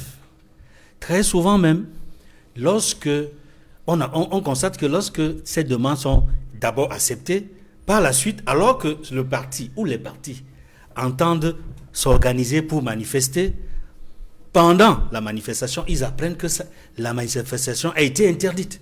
Or, la loi prévoit que si la manifestation doit être interdite, il faudrait que l'autorité administrative se donne la peine de justifie la raison pour laquelle elle estime que cette manifestation doit être interdite. Elle doit en plus notifier à ceux qui ont demandé à manifester. Dans la majorité des cas, nous, puisque nous couvrons ces événements-là, on se rend compte que non seulement les autorités administratives, lorsqu'elles annoncent qu'elles interdisent une manifestation, elles n'ont pas pris la peine de véritablement justifier, mais aussi de notifier. Et très souvent, l'argument qui est avancé, c'est menace grave de troubles publics. Menace grave de troubles à l'ordre public. Et je peux vous dire, en tant que juriste, que la notion d'ordre public, jusqu'aujourd'hui, dans le droit positif camerounais, est très floue. Qu'est-ce qu'on met dans l'ordre public? Qu'est-ce que le sous-préfet met dans l'ordre public? Et comment parvient-il à trouver qu'il y a menace grave à l'ordre public? C'est parce qu'on tient des informations. Monsieur Vous Zan, avez tenu des informations pour la crise dans le nord-ouest. Je ne réagis pas. Voilà, j'ai dit c'est très grave. Allez-y. Il faut justifier véritablement qu'est-ce qu'ils mettent dans menace grave à l'ordre public. Pourquoi est-ce que lorsque le RDPC fait ses manifestations, généralement, il y en a qui ne font même pas de demande, qui manifestent tout simplement et c'est considéré comme étant naturel que le RDPC peut organiser ses activités sans même déposer une manifestation, sans même faire un dépôt. Je ne vais pas citer. Alors, ce n'est pas le lieu ici. Ça n'existe pas. Parce que les exemples seront tellement nombreux. Et lorsqu'ils font la demande, la vie est toujours très favorable. Ils ont le récépissé immédiatement. Et je vais vous dire, pas donner monsieur un nom. Zan, Vous pouvez pas ils ont même ça avant. La loi. Oui, Martin. La loi dit que lorsque... Écoutez, c'est à titre informatif. Hein, ce que prescrit la loi du 19 décembre 1990, là-bas, la loi numéro 90/055 qui porte sur les manifestations publiques. L'article 8 dit clairement, lorsque vous faites une demande, l'autorité administrative répond immédiatement, c'est-à-dire vous accorde un récépissé immédiatement. Ce n'est pas qu'elle réfléchit. C'est à titre d'information. Vous ne savez pas qu'il y a des enquêtes que l'on... Je vous en prie. Je vous en prie. Je vous en prie. Allez-y. Délivre immédiatement le récépissé. C'est ce qui est écrit à l'article 8. Oui. Or, dans la majorité des cas, non seulement elle ne délivre pas, mais parfois elle menace ceux qui sont les demandeurs et leur demande de quitter, de partir. Et lorsque, parfois, je l'ai dit tantôt, le récépissé a été accordé, on voit l'autorité administrative, entre-temps, sur la base de rumeurs, interdit la manifestation en prétendant menace grave à l'ordre public. Et je peux vous dire, dans certains cas, c'est plutôt la décision d'interdire la manifestation publique qui constitue la menace grave à l'ordre public. Nous l'avons vu dans ce pays, dans plusieurs cas. C'est-à-dire que beaucoup d'autorités administratives, notamment les sous-préfets qui sont compétents dans l'arrondissement, dans leur territoire de compétence, sont à l'origine de menaces graves à l'ordre public. Je vais citer un cas. Vous avez vu tout ce qui s'est passé depuis quelques mois entre une autorité administrative dans le département des Hauts-Plateaux et Sa Majesté Sékou Jean Rameau. On a vu une autorité administrative de façon intempestive, de façon répétitive, menacer un chef supérieur, Sa Majesté Sékou Jean Rameau, de tous les noms, de rebelles, de tentatives de rébellion. Et vous trouvez que c'est normal? Vous savez ce qui peut arriver à la suite de cette appréciation mauvaise du préfet du département de Haut-Plateau à l'endroit de ce chef supérieur. C'est ça plutôt qui peut créer un incident dans cette préfecture-là. C'est ça qui peut provoquer la rébellion. Donc, je prends cet exemple précis pour vous dire qu'à un moment donné, il a failli avoir des situations très compliquées. N'eût été la sagesse, je dis bien, n'eût été la sagesse de Sa Majesté Sékou Jean Rameau, qui a estimé que les populations, les citoyens camerounais, qui annonçaient leur arrivée de partout pour Bamendjou, un jour précis, il leur a dit, mes fils et mes filles, ne venez pas à Bamendjou, restez chez vous. Ce jour-là, à midi, regardez l'horizon, tendez les mains vers l'horizon, mangez le jujube, autant de morceaux que vous voulez. Et il y a eu la paix, monsieur. Il y a eu la paix. Il n'y a jamais eu de désordre à Bamendjou. Après vous, Edmond Kamgia, Pierre-Emmanuel Bignam, après 36 ans de gouvernance pour le RDPC, comment entrevoyez-vous la situation sociopolitique du pays? Est-ce que les revendications de l'opposition sur l'amélioration du système électoral, sur un consensus politique qui devrait se dégager dans la gouvernance, est-ce que ces revendications sont prises en compte dans les perspectives du Cameroun? Bon, moi je vais d'abord dire rapidement un mot sur le plan économique concernant le bilan économique du régime de Paul Biya, du renouveau. Le président Paul Biya, en 1982, hérite d'un pays riche et prospère et en paix des mains de son prédécesseur Amadou Ahidjo. Dans ce pays, les villes comme Edea, qui est le chez moi, étaient des villes où il y avait plein de vie. Les gens partaient de Nanga et Boko, partaient de Gabon, de partout pour venir vivre à Edea. Les populations d'Edea vivaient dans une harmonie et dans une prospérité sans précédent.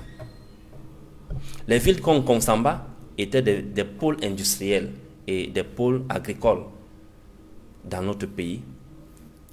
Toutes ces villes sont mortes.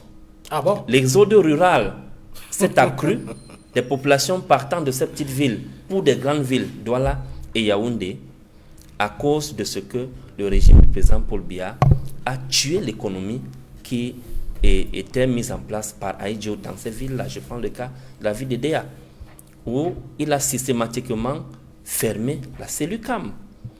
Moi, je me rappelle à l'époque, il y a un papa que je connais bien qui nous a fait un témoignage. Quand il a eu son CAP en mécanique de fabrication, il a fait les tests de recrutement à la LUCAM, il a passé, il a été retenu. Il a fait les tests de recrutement à la SONEL, il a été retenu. Il a fait les tests de recrutement à la CELUCAM, il a été retenu.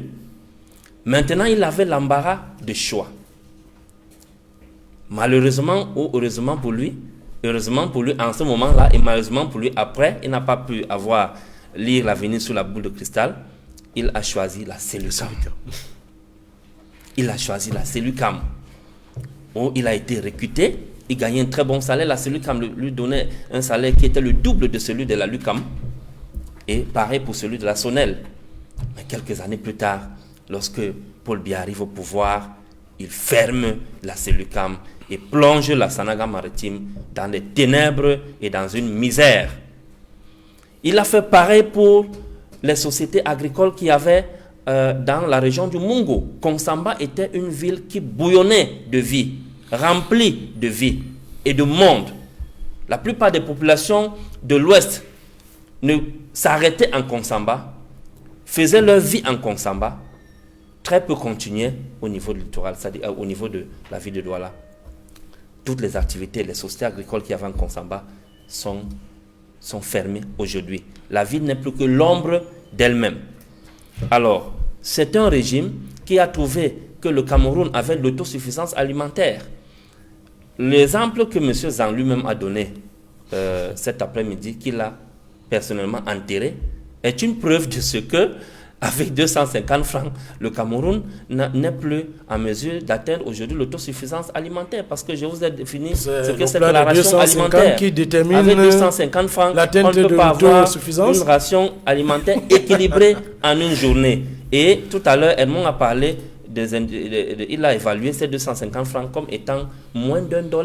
Aucun pays dans la sous-région, personne ne peut avoir à manger à 250 francs. Le Cameroun vit dans une misère profonde. Et on a d'autres indicateurs. Vous voyez des efforts qui sont déployés. Le Cameroun vit au-dessous du seuil de pauvreté, qui est de plus de 40%. On parle même de 48% de seuil de pauvreté.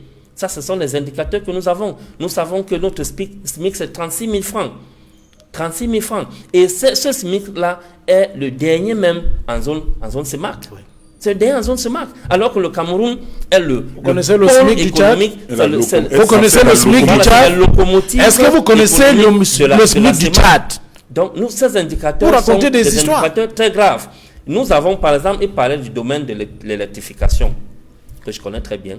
Quand il parle de 70% globalement, machin, c'est n'importe quoi. Prenons ça secteur par secteur. Si on prend la zone rurale, parce que d'après le rapport qu'ils ont relayé à la Banque mondiale et autres, le rapport là démontre que les villes de Douala et Yaoundé sont couvertes à plus de 95%. Mais vous bluffez qui? Lorsque vous prenez seulement après le pont de Dibamba, vous êtes allé dans les AEDA. Mais vous avez il n'y a plus de réseau. Qui a confirmé? Il n'y a plus de réseau. Alors que l'électricité qu'on utilise, depuis que nous avons commencé notre émission, que l'ART a donné aux sociétés de télécom, c'est de couvrir tout le territoire camerounais par le réseau de télécommunications.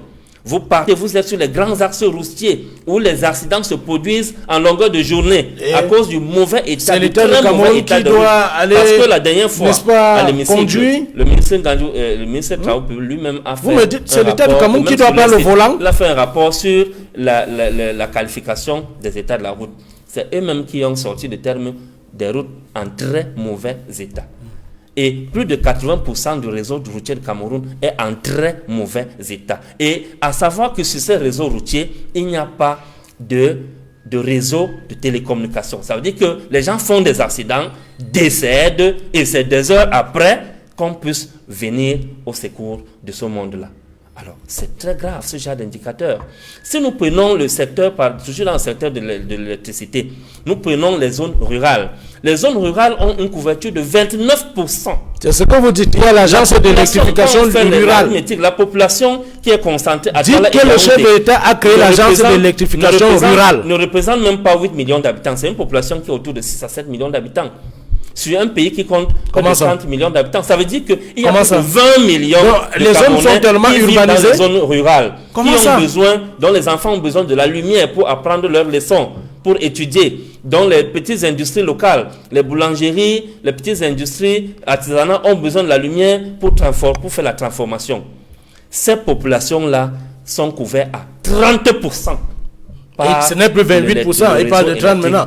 Je vous dis, c'est pour ça que... Donc, pour ça que si on entre dans les indicateurs en détail, on va comprendre que le régime du renouveau, après avoir hérité d'un pays riche, prospère et en paix, a plongé le Cameroun dans une misère totale et dans la merde totale. Sur le plan sécuritaire, par exemple, nous avons connu des crises sécuritaires. Par exemple, la crise du Boko Haram, certes, elle n'était pas du fait du Cameroun à 100%, mais elle a trouvé place parce que le terrorisme ne prospère que là où il y a une extrême misère. La crise du Boko Haram, ou la guerre de Boko Haram a prospéré dans l'extrême nord à cause de l'extrême paupérisation des populations de l'extrême nord. À cause d'une politique de renouveau qui ne donne pas les possibilités d'emploi à la jeunesse. Voilà pourquoi le plateau n'est pas équilibré, même sur le temps de parole. L'opposition a plus de parole. Tout à l'heure, on parlait de Francis Ngannou. Il y a un problème. Francis Ngannou fuit le Cameroun, il faut le dire. Il portait le sable. Abatté, il ne peut pas fuir. C'est lui-même qui est venu saluer les autorités camerounaises. Francis Ngannou a fait allégeance au chef de l'État. Il avait la possibilité de travailler dans une industrie, de travailler dans une usine et dans une industrie. Il a fui le Cameroun. Notre diaspora n'est pas partie du Cameroun de bon gré. Ils sont partis du Cameroun à cause de l'extrême pauvreté. Il faut que le monde entier le sache. Et cette pauvreté, c'est le président Paul Biya qui a plongé le Cameroun dans cette extrême pauvreté-là. Il diminue le salaire, il baisse le niveau de salaire des fonctionnaires qui passent du simple au triple en division. Et jusqu'à aujourd'hui, les fonctionnaires n'ont pas encore retrouvé leur niveau de salaire. Alors que le pouvoir d'achat ne fait que devenir de plus en plus faible à cause de l'inflation. Monsieur Cédric, que nous observons n'est pas équilibré. Non, c'est pas équilibré. Juste l'opposition a plus de temps de parole que moi. Ça ne peut pas marcher. Non, monsieur Robert Wafo, c'est pas bon. Vous êtes trois de l'opposition, je suis seul du RDPC. Comment vous pouvez avoir plus de temps? Modérateur de ce plateau. Martin, je vous en prie, vous respectez le temps de parole des uns et des autres. Vous avez largement eu le temps ici tout à l'heure de pouvoir répondre aux préoccupations relatives à cette thématique. Permettez, messieurs, qu'on puisse évoluer dans le fil Ariane de l'émission pour évoquer un pan aussi des 36 ans de gouvernance du RDPC, c'est la justice. Et parlant de la justice, il y a un cas qui a suscité beaucoup d'émotions au sein de l'opinion publique nationale. C'est le cas Mendozé, ancien directeur général de la CRTV, condamné en 2019 à 20 ans de prison pour détournement de près de 18 milliards de francs CFA.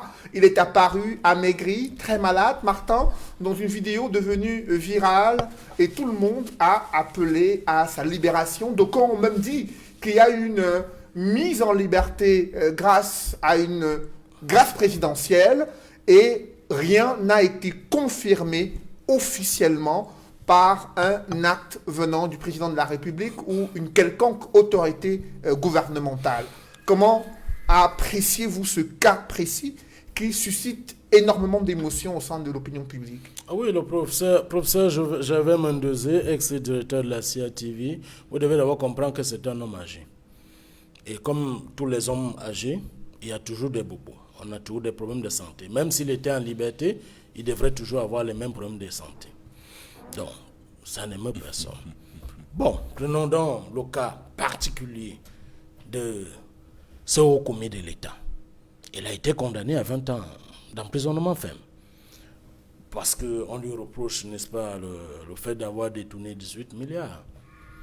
Mais si, n'est-ce pas, on a lancé dans les réseaux sociaux le fait qu'il soit libéré, je me dis qu'en réalité, on incite, on appelle le chef de l'État a manifesté sa magnanimité sur la personne de Gervais Mendoza. Je me dis encore, le chef de l'État est certainement en train de réfléchir. Il a fait pourtant pour plusieurs personnes. Ce n'est pas pour le professeur Gervais Mendoza qui ne fera pas et que les gens ne se réjouissent pas des conditions de santé de M. Mendoza. S'agissant aussi, c'est vrai que ça ne va pas dans le même sens, je vais répondre aux questions des autres. S'agissant du chef Sokoudjou, je vais vous dire, la loi de 77 est claire. Sokoudjou est un chef de 2e degré, nommé par le prophète. Sa Majesté. S'il vous plaît. Sa Majesté Sokoudjou. S'il vous plaît. Sa Majesté, il faut juste compléter. Pas de problème, vous allez me faire... Non, c'est mieux. Alors, il est nommé par le prophète. Dès lors qu'il veut lever la tête contre le prophète, il sera, n'est-ce pas, rattrapé par 2 articles de la même loi de 77. Mais cette loi précise que les préfets n'ont pas un pouvoir de nomination. Voilà. Ils viennent valider, homologuer le processus de désignation selon les principes traditionnels dans un royaume ou au sein d'une communauté. Il faut préciser que le préfet arrive au moment où le roi Sokoudjou, roi des Bamenjou, est à la tête de son royaume depuis déjà une 40aine d'années. En tant que jusque-là, chef. ça ne justifie rien. C'est un auxiliaire de l'administration. Ça n'a rien, ça n'a aucune Non, ça influence. permet de préciser Monsieur Noufélé. sur le point de nomination et de validation Monsieur Noufélé. et homologation d'une désignation selon les principes Monsieur traditionnels. Noufélé, Allez-y, vous avez la je parole. m'appuie sur les articles 29 et 30. Que dit, n'est-ce pas, l'article 29 de la loi de 77, régissant, n'est-ce pas, les activités de chef traditionnel. La loi énumère les sanctions qui peuvent intervenir, à savoir les blâmes, les suspensions et comment on appelle ça, le fait que, n'est-ce pas, la destitution d'un chef. La sanction vient à la suite de quoi? C'est d'une faute. Quelle est la faute qu'il a Monsieur, s'il vous commise? plaît, je n'ai pas encore évoqué l'article 30 et Voilà. du coup, vous commencez à me tenir. Il faut me laisser. Alors, lorsque on parle de l'article 29, c'est l'énumération des sanctions. Et maintenant, dans l'article 30 de la même loi, on cite les autorités compétentes. On parle du chef, de sous-préfet, pour, n'est-ce pas, les chefferies de 3e degré. On parle de la compétence des préfets pour... Qu'a-t-il commis comme faute d'abord? S'il vous plaît. Les sanctions viennent à la suite Vous d'une pouvez me faute. laisser. On Quelle parle, faute n'est-ce pas, a-t-il commis? Je vous en prie, Jean-Robert, permettez qu'il on parle s'exprime. des préfets comme, n'est-ce pas, organisés, n'est-ce pas, ou alors sous le nom, sous le couvert de la loi, engager, n'est-ce pas, la destitution ou alors la sanction d'un chef de 2e degré et, n'est-ce pas, le gouverneur. C'est la compétence du gouverneur pour les chefs de 1er degré. Vous devez donc comprendre que la loi de 77, c'est le décret de 77, signé, n'est-ce pas, par le président El Hadj Amadou Ahidjo, reste en vigueur. Dès lors que un chef, lève sa tête contre une autorité administrative. Parce Lève que sa tête, le ça veut chef, dire quoi? le chef, vous devez, n'est-ce pas, respecter. Lever la tête veut C'est dire un quoi? respect. J'ai dit c'est un strict respect. Les lois de 77 sont claires. Voilà. Tel que vous le disiez, Martin, cela signifie que le Cameroun est désormais un état de dictature. C'est un état de droit. Il faut respecter. Respectons la loi. Un chef traditionnel, pour le cas que vous citez, n'a pas le droit de recevoir des Camerounais dans sa chefferie. Pour vous, le fait de recevoir des Camerounais, quel que soit leur bord politique, dans sa chefferie, cela signifie qu'il est en train de se rebeller contre l'autorité administrative. Nous devons avoir des renseignements. L'État du Cameroun doit avoir des renseignements. Qu'est-ce qui se passe dans la chefferie de Sa Majesté Sokoudjou Jean Ramon? Si, n'est-ce pas, l'État du Cameroun n'arrive pas à avoir des renseignements, vous devez comprendre qu'on va annuler toutes ces réunions. Ça, il n'y a rien à faire. On ne discute pas avec la loi. Votre position a été bien comprise. Sur la justice et la situation du professeur Mendoza, d'aucuns s'interrogent sur la justice camerounaise et son manque d'humanisation pour de nombreux cas de justiciables qui se retrouvent dans des conditions difficiles de détention et qui n'ont pas bénéficié jusqu'ici d'une attention particulière de la part des pouvoirs publics. Que répondez-vous? Il revient donc au chef de l'État d'examiner les problèmes qui lui sont soumis. Il est le seul maître il juge de l'opportunité. Il voit s'il peut, n'est-ce pas, appliquer son pouvoir de grâce ou alors d'arrêt de poursuite. Moi, je suis dans l'incapacité, n'étant pas chef de l'État, de répondre à cette question. Je renvoie ça à la sagesse, au sphinx. Vous savez ce que c'est que le sphinx? Dans la mythologie égyptienne, c'est la sagesse. Le chef de l'État saura quand il pourra, n'est-ce pas, libérer les gens ou alors les garder en détention. Après vous, Edmond Kamgia, vous êtes juriste. Sur ce cas à Mendozé, il y a eu pendant plusieurs jours une nouvelle selon laquelle une grâce présidentielle pourrait intervenir. Aucun acte officiel n'a été pris dans ce sens. Mais quelle est la procédure concrète pour parvenir à la grâce présidentielle? Ce qu'il faut dire d'abord par rapport au cas Mendozé et par rapport à l'information qui circule sur les réseaux sociaux et qui donne l'impression que le chef de l'État aurait accordé la grâce présidentielle au chef de l'État, c'est totalement la rumeur, puisqu'il n'y a aucun acte qui a été pris et qui a été rendu officiel dans ce sens. Dans le cas précis du professeur Mendozé, on sait qu'il a été condamné à 20 ans de prison dans une affaire de détournement de plusieurs dizaines de milliards. Il faut dire qu'il y a plusieurs cas de figure. Pour qu'il y ait un arrêt de poursuite, par exemple, il faudrait que la personne ait été détenue, soit en jugement, mais que la personne n'ait jamais été condamnée. C'est ça. Or, dans le cas d'espèce, c'est impossible, dans le cadre du droit positif camerounais actuel, qu'il y ait un arrêt de poursuite. Maintenant, pour qu'il y ait la décision de la grâce présidentielle, il faut que toutes les procédures dans l'affaire ou dans les affaires concernant Mendozé aient été totalement épuisées, que ce soit au TCS, que ce soit jusqu'à la Cour suprême, qui ait, dans un arrêt, donné une décision définitive à l'affaire ou aux différentes affaires le concernant. Or, dans le cas d'espèce, tous les degrés de juridiction n'ont pas été utilisés dans le cas de Mendozé, donc le chef de l'État ne peut pas procéder à une grâce présidentielle. Est-ce qu'il a...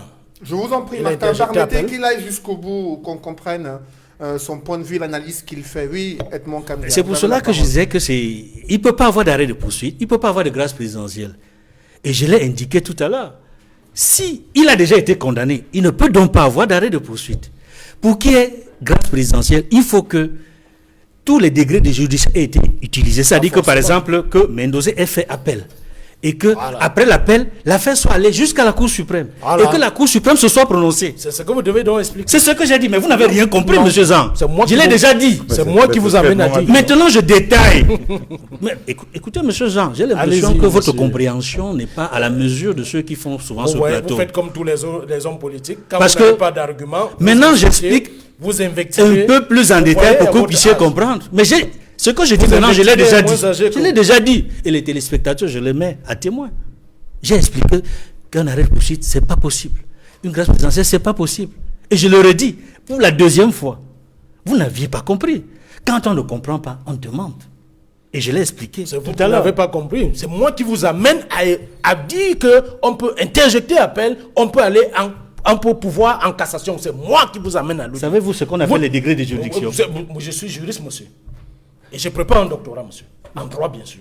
Donc vous ne pouvez pas m'enseigner. Cela signifie que vous n'avez pas compris ce que j'ai dit. Quand j'ai dit les degrés de juridiction, dans les degrés de juridiction, il y a la Cour d'appel, il y a la Cour suprême, premier et deuxième niveau. C'est moi qui vous apprends ça. C'est pas vous qui pouvez m'apprendre ça. Donc, vous êtes, messieurs, ici pour édifier les téléspectateurs. Effectivement. Alors, permettez-moi de rire. Kamgia, je vous en prie. Je n'ai pas besoin de vous rappeler que moi-même je suis juriste, internationaliste. Allez-y, s'il vous plaît. Et j'ai d'autres qualifications que par décence, je n'ose pas le dire ici. Allez-y, s'il vous plaît. Nous avons un devoir d'éclairer les téléspectateurs. Nous ne sommes pas ici pour nous amuser, monsieur Zan. Respectez les copanélistes, respectez les téléspectateurs. Vous n'avez plus d'arguments, maintenant vous parlez comme ça. Donc, aujourd'hui, ce qu'il convient de dire, après tout ce que j'ai exposé, et qui montre la difficulté sur le plan juridique de régler cette affaire, c'est d'implorer au niveau le chef de l'État, au niveau de l'humanisme. Et le problème n'est pas individuel à Mendozé. Ça concerne tous les prisonniers, que ce soit les prisonniers d'opinion, les prisonniers concernés par les délits de droit commun, les prisonniers concernés par l'opération Épervier, sur le côté humain. Parce que le droit à la santé, c'est un droit auquel tous les citoyens, on doit respecter leur droit à la santé, que ce soit ceux qui sont en prison ou qui ne sont pas en prison.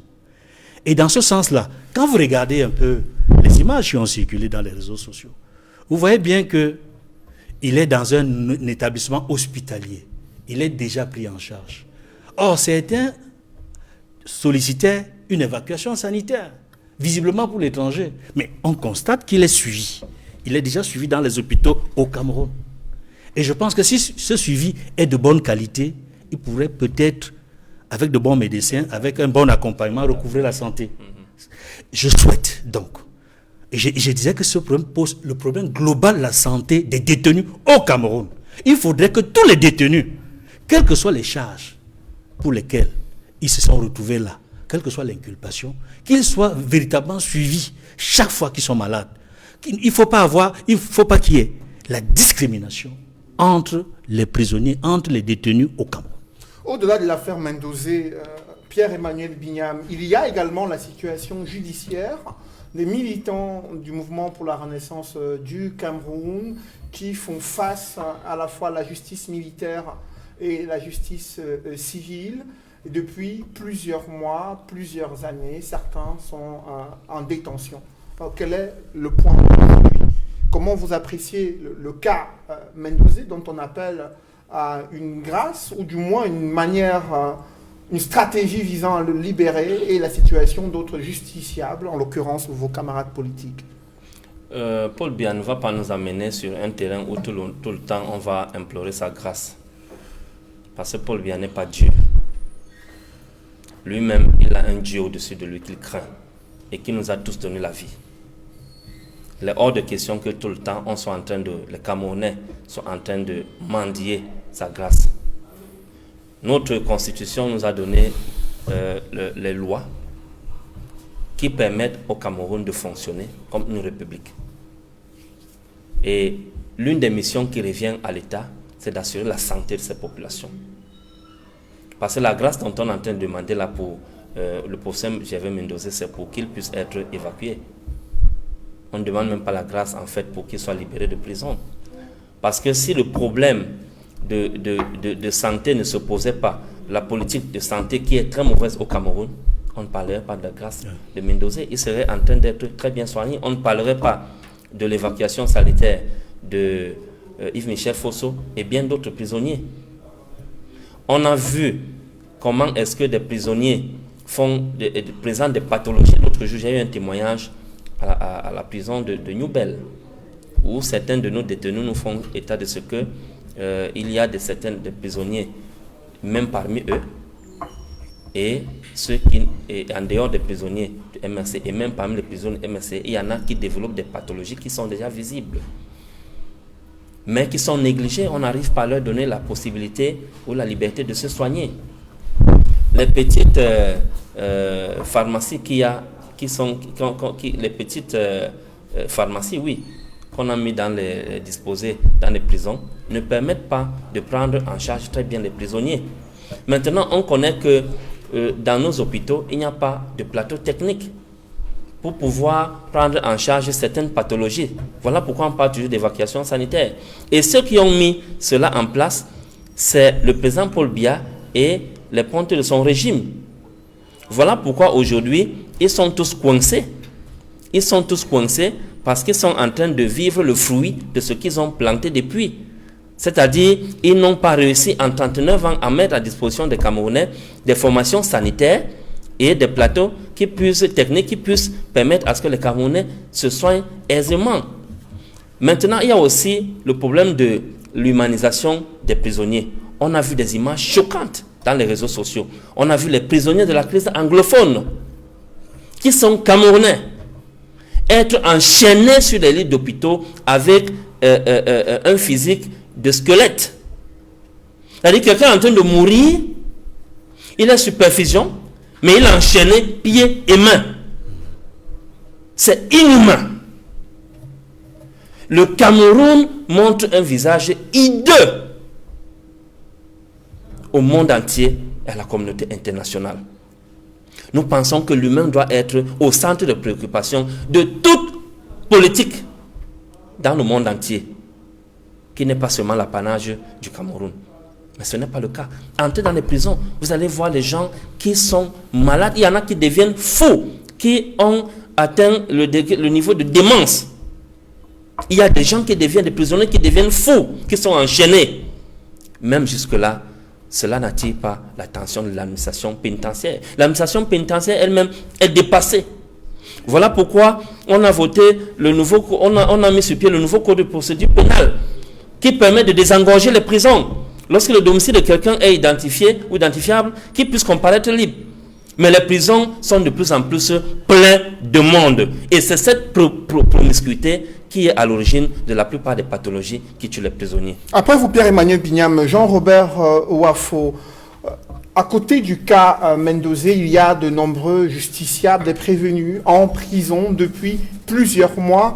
Et les organisations internationales ont établi des rapports dénonçant souvent une instrumentalisation de la justice, ce qui a été nié par le gouvernement. Quel est votre regard aujourd'hui sur cette justice et cet acharnement supposé contre certains Camerounais? Non, mais on parlait tantôt des 36 ans du RDPC. Le RDPC gagnerait à faire en sorte que le Cameroun devienne une vraie république. C'est-à-dire celle où on n'a pas le sentiment, où les citoyens n'ont pas le sentiment d'une injustice quotidienne. Il y en a qui étaient dans le cas du professeur Gervais Mendozé, qui ont bénéficié, n'est-ce pas, des évacuations. Il y en a qui n'ont pas pu en bénéficier. Vous savez, M. Noufélé, le premier niveau, le premier degré de civilité d'une nation, c'est l'état de ses prisons. Quand je parle de l'état de ses prisons, je parle également des droits des prisonniers. Comme M. Bignam a dit tout à l'heure, il n'est pas concevable qu'un malade couché sur son lit soit enchaîné comme un bandit. S'agissant du cas Mendozé, maintenant, il a été condamné pour avoir distrait, pour avoir détourné 18 milliards en 2 ans. Puisque le rapport parle de 2009 et je crois que c'était en 2 ans. Mais quels sont les mécanismes de contrôle qu'il y a à la CRTV? Comment quelqu'un peut détourner 18 milliards en 2 ans? Ça revient à dire que par an, il détourne pas moins de 300 millions. Par jour, je crois, non, pas moins de 30 millions par jour. Mais comment peut-on détenir 30 millions par jour? Comment? Et puis, il n'y a aucune alerte. Non, ça pose également donc le problème de contrôle de nos entreprises publiques. Et peut-être qu'on concerne le cas, mais il n'y a pas que Mendozé, il y a Fondidam qui est là, ils sont nombreux là-bas. On nous dit qu'on les a mis en prison, n'est-ce pas, pour qu'ils payent à la société. En termes de nombre d'années passées, j'estime qu'ils ont payé à la société. Suffisamment, je ne sais pas, chacun pourra interpréter, mais ils ont quand même payé. Maintenant, le corps du délit, est-ce qu'ils peuvent rembourser tout ce qu'on a pris dans le cadre de l'opération Épervier? Combien on a déjà, combien? C'est-à-dire combien on fait retourner dans des caisses de l'État? Il faut qu'on nous donne le rapport global, n'est-ce pas, de l'opération Épervier. Et puis pour chuter, pour moi, tant qu'on n'aura pas, tant que le gouvernement de la République, le RDPC, n'aura pas donné des clarifications sur les salaires fictifs, parce que les salaires fictifs, c'est le casse du siècle au Cameroun. Pour moi, l'opération Épervier ne sera qu'une opération en réalité d'épuration politique. Et pour finir, sur les 36 ans, j'espère qu'à de cette 36e année, le RDPC va enfin va faire construire un tramway à Yaoundé, un tramway à Douala, comme ils ont donc promis depuis 2009, qu'ils vont, n'est-ce pas, mettre sur pied, qu'ils vont construire un chemin de fer Edi Akribi, Douala-Limbé, que le port cimentier, n'est-ce pas, de Kribi sera mis sur pied au cours de cette 36e année, et que l'autoroute Douala-Yaoundé et Edi Akribi également seront construites. Si ce n'est pas le cas, alors attendons tout simplement la 37e année, mais tout en étant vigilants sur le grand soir. Mesdames, messieurs, c'est la fin de cette émission. Merci à vous, Jean-Robert Wafo et Pierre-Emmanuel Bignam, d'avoir participé à ce débat. Je vous remercie également, Martin Zan et Edmond Kamgia, d'être venus ce dimanche. Mesdames, messieurs, merci de rester sur Equinox Télévision.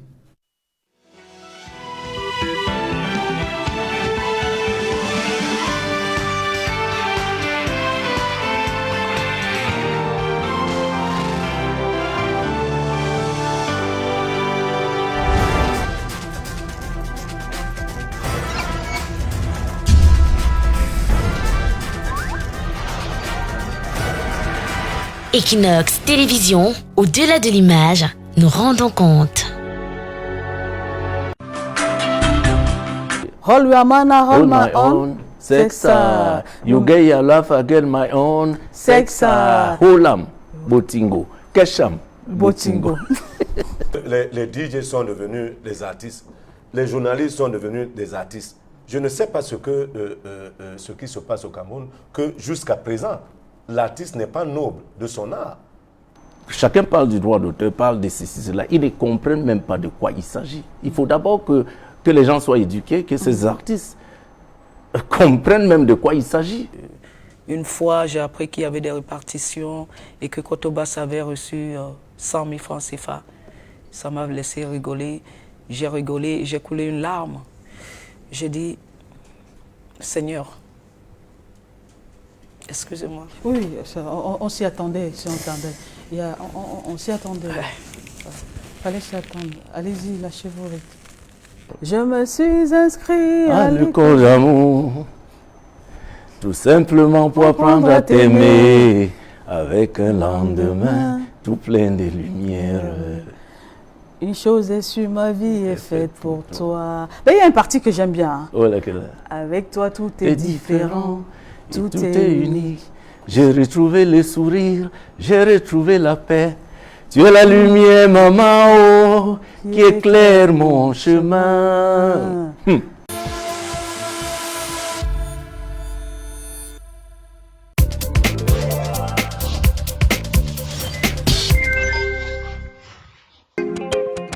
Je veux encore une boule, s'il te plaît. Deux, c'est pour toi, Asso. J'ai dit une boule, tout ça pour moi seul. Massa. Un c'est bien, le double c'est bêta. Orange. Ces conseils vous sont offerts par l'Union camerounaise de brasserie. Bidom Sedi, langame no nongo onyola diboa, babile nona coronavirus. Onyanika, langame njoa mama suponda na pondate, na sopi, na madibamina masangi. Wale te eyososi, toso mba. Wangame nde dusia otete na dibongola dia longo. Wangame sope bulane, punda na pondate. Wangi sambom, nina nya sange, nina ni sangipe. Osangame, osuma moto, na dia. Toso osikamo bwanga.